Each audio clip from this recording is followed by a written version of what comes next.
Juliana Rosa, olha, Juliana Rosa hoje ao vivo e em cores. Juliana Rosa, Tô combinando com notícia. você, né? Você tá de verde, né? Na verdade, é um azul. Que É, cor seria, Petróleo. Débora? Ó, Petróleo, petróleo. petróleo, petróleo. petróleo, é petróleo. Exatamente. É para estimular a economia, então é um azul petróleo. Ô, Pois é. Juliana, conta tudo. Tem prévia de inflação? Hoje tem duas informações boas aí sobre inflação e Oba, juros que a gente vem conta. falando muito, né? Boa tarde, Neg, para você, para o nosso ouvinte aí, para o Fábio, para a Débora. Boa tarde. Olha, a gente tem o número da prévia da inflação oficial, que é o IPCA 15, mede os preços até a metade do mês de setembro e mostra um resultado que vem melhor do que o esperado. Novamente, a gente vem falando aqui que os números da inflação têm sido melhores e isso, inclusive, abriu espaço para uma expectativa que pudesse haver uma aceleração no ritmo de cortes de juros, enfim, nos próximos meses, né? Mas, ao mesmo tempo, Eneg, saiu mais cedo aquele documento que a gente falava na semana passada, que é a ata do Copom, que é o detalhamento daquela decisão da semana passada de cortar os juros em 0,5 ponto percentual, e também a explicação aqui mais detalhada porque o Banco Central decidiu não só cortar em 0,5 ponto, mas também fazer um discurso conservador, dizendo que não tem espaço para acelerar o ritmo de cortes. E aqui chama atenção, primeiro, que ele coloca uma preocupação muito grande na piora do cenário internacional.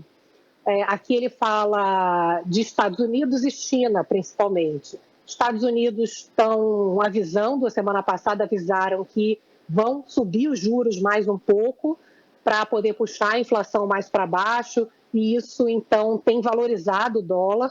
Isso pode atrapalhar o ritmo de queda da inflação aqui no Brasil. E a China também, a gente vem conversando bastante aqui sobre o crescimento abaixo do previsto e uma crise ali no setor imobiliário que possa ser maior do que se consiga medir hoje os efeitos práticos ali na China. Olhando aqui para dentro do Brasil, Eneg, a gente vê o seguinte: esse dado da inflação hoje mostrou que a parte de serviços que a gente vinha falando que estava melhor, e até o Banco Central coloca aqui no relatório hoje, que de fato vem trazendo números melhores, que é uma inflação que demora mais a cair, né? Restaurantes, bares. E a gente, nesse número da inflação de hoje, essa parte de inflação de serviços vem pior que o esperado. Embora tenha sido uma inflação com um resultado geral menor e também uma inflação menos espalhada, que também é visto como um sinal positivo, essa parte de inflação de serviços que o Banco Central vem olhando muito veio bem acima do previsto. Então, Eneg, acho que colocando ali prós e contras, né, a gente vê que o Banco Central ele está numa postura mais cautelosa, e esse dado de hoje até deixa também uma dúvida em relação ao espaço realmente para acelerar o corte de juros, já que essa parte de inflação de serviços veio pior no resultado de hoje, e também pelo fato de que o Banco Central mostra preocupação aqui com a piora internacional e também fala assim, olha, se por um lado a inflação nossa está melhor, por outro eu estou preocupado com o aumento do petróleo, que é o destaque, inclusive, de alta dessa inflação de hoje com gasolina.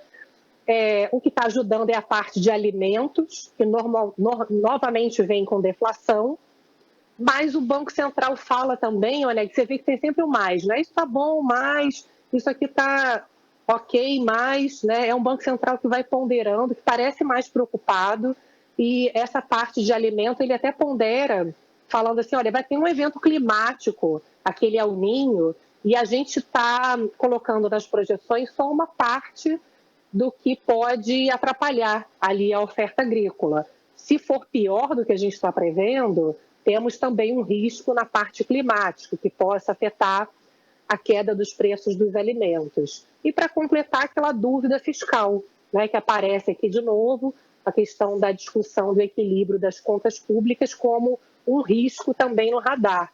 Ou seja, dá para ver, Oineg, que temos aí espaço para continuar cortando juros, mas também é um Banco Central que fala, vamos cortar com calma, vamos ir tateando, né, sentindo e tal, não dá para a gente sair acelerando esse corte de juros não, porque o mundo está piorando.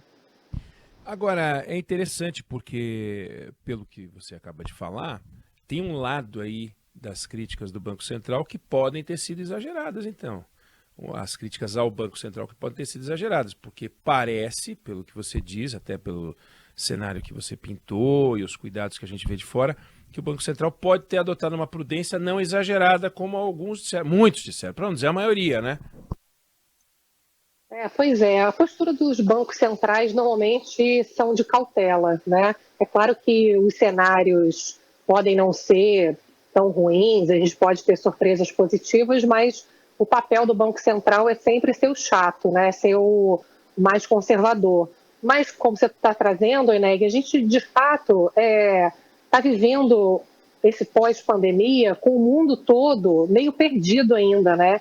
Então, não é só o nosso Banco Central que ainda está tateando, tem uma discussão até que a gente conversou aqui na semana passada, que era o fato de que ninguém está entendendo muito bem ainda, nem aqui, nem nos Estados Unidos, se aquele juro chamado neutro, se isso mudou, qual é o juro que pode estacionar para que não haja nem piora da economia, nem uma piora inflacionária. Parece que esse juro neutro aumentou, mas ninguém sabe exatamente quanto é. Tem uma discussão dentro do Banco Central, quando a gente vai olhar os detalhes, se a economia brasileira ela tem uma mudança também, que a gente conversava aqui na semana passada, daquele chamado PIB potencial, que é qual é a capacidade hoje que o Brasil tem para crescer sem gerar inflação. Parece que aumentou, mas eles não têm certeza.